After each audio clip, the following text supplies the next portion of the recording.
네, 보신 것처럼 일본은 최강 태풍의 북상으로 열도 전역이 비상입니다. 하지만 우리나라는 찬 공기가 내륙을 뒤덮으면서 태풍의 북상을 피해갈 수 있었는데요.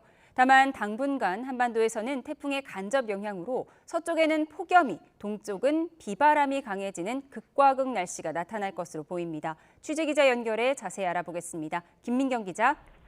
네, 김민경입니다. 네, 태풍의 북상을 막은 게 한반도 상공의 찬 공기라고요. 네, 현재 한반도 상공으로 차고 건조한 공기가 남하의 내륙을 뒤덮고 있습니다. 이로 인해 10호 태풍 산산이 한반도로 더 북상하지 못하고 일본으로 향한 겁니다. 10호 태풍은 오늘 아침 가고시마 남쪽 해상에서 다소 정체하다 북동쪽으로 방향을 틀어 일본 규슈에 상륙했고 다음 주 초반까지 긴 시간 일본 열도를 동서로 관통할 전망입니다. 이후 도쿄 북동쪽 부근에서 소멸할 걸로 보입니다.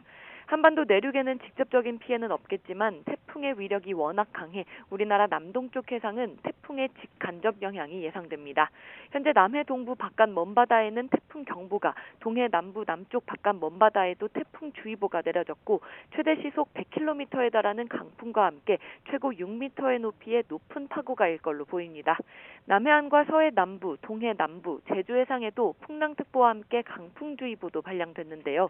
현재 해안 지역에서도 순간 풍속 20m 안팎의 강풍이 불고 있는 가운데 너울성 파도 등 해안가 안전사고에 대한 각별한 주의가 필요합니다.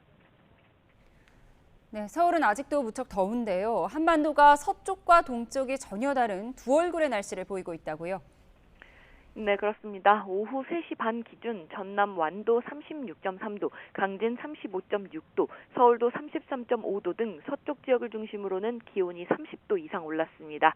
반면 대관령은 21.2도, 태백 22.1도, 강릉 26.9도 등 동쪽의 기온은 서쪽과 5에서 10도 이상 차이가 나는데요.